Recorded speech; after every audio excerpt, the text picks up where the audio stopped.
Temporary residents are people who come to Canada for a limited time, like international students, temporary workers, and so on. They come to work a job or go to school. When the job is done or when they finish their degree, most return home. Some apply to stay as permanent residents, but most return home. So back to this year's plan. Historically, Canada's annual immigration plan just looked at permanent residents. The number of temporary students and workers that we admitted each year was left to the demands of the economy. It was usually a small proportion of our population, so it's never been a part of the long-term immigration plan. But after the pandemic, our economy came roaring back quickly, and we needed a lot of workers fast. Canada is in the middle of a huge labor shortage. Temporary foreign workers became such a significant part of our workforce that it'd be a mistake not to include them when we plan our immigration levels. So this year, we did exactly that for the first time. We laid out a plan that sets targets for both permanent and temporary residents. This way, we're getting the full breakdown of people coming into our country so we can prepare the homes and infrastructure needed to support them. Like I said, immigration is based on demand. When we set our targets, we look at every province and territory. We ask the premiers, what are the gaps in your workforce? Is your population growing or getting older?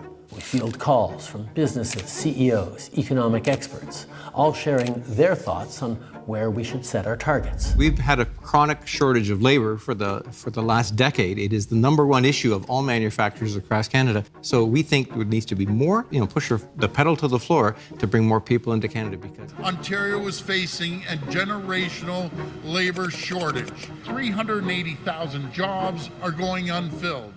It's no surprise that every sector has different wants and needs when it comes to immigration. But after the pandemic, they all came to us with the same message. After 2 years with closed borders, we need more people, more workers, fast. So we brought in more workers, and it was the right choice. It worked. Our economy grew. Restaurants and stores reopened, businesses kept running, but most importantly, in spite of lots of economists' predictions, we avoided the worst-case scenario, a recession. But some saw that as an opportunity to profit, to game the system. We've seen way too many large corporations doing this. The government says the program has been used to get around hiring Canadian workers in some instances. Far too many colleges and universities used international students to raise their bottom line. There are the diploma equivalent of puppy mills that are just churning out diplomas. There is fraud and abuse, and it needs to end. Because they could charge these students tens of thousands of dollars more for the same degree. And then there are really bad actors who outright exploit people, who target vulnerable immigrants with promises of jobs, diplomas, and easy pathways to citizenship, promises that would never come true. Looking back, when the post-pandemic boom cooled and businesses no longer needed the additional labor help, as a federal team, we could have acted quicker and turned off the taps faster. Now, it is time to make the adjustments to stabilize the immigration system that we need and get it working right for Canadians for right now. Immigration is primarily a federal job. We have the levers to rein it in, so we are. This is a big change, a major cut to immigration, reducing permanent immigration levels by at least 20%. A new string of measures to clamp down on temporary immigrants. That means a decrease in international students, temporary foreign workers. Canada's new immigration plan is straightforward. Lower the number of new immigrants coming into Canada, both temporary and permanent. We're prioritizing permanent residents with the skills we need, like healthcare workers for our hospitals and construction workers who will build more homes.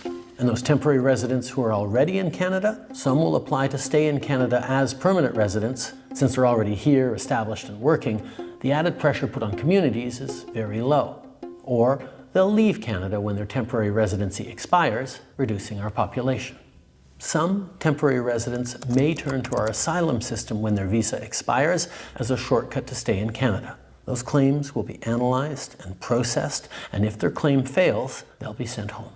Between the amount of people coming and going, we'll effectively pause population growth for the next 2 years. Then from 2027 onwards, it'll balance out and slowly start increasing again at a sustainable pace. In fact, that gets us back to the population growth path we were on before the pandemic. This pause is going to give our economy and our communities the chance to catch up with things like our plan to build millions more homes. That's not stopping, but now we'll have a little more breathing room as we build. We'll see more corporations investing in Canadian workers and youth rather than relying on cheap foreign labor. Our cap on international students is already bringing rental prices down in big cities, and as we keep that cap in place, rents will keep coming down. We're making the system work for Canadians and for newcomers, rather than for the big box stores, chain restaurants, immigration consultants, and sham colleges that exploit it. Immigration is a great thing, and we're lucky that so many people dream of coming to our country. Fulfilling that dream depends on having a good job, a decent place to live, and health care that you can access when you need it. We have to make sure our population isn't getting out ahead of those things.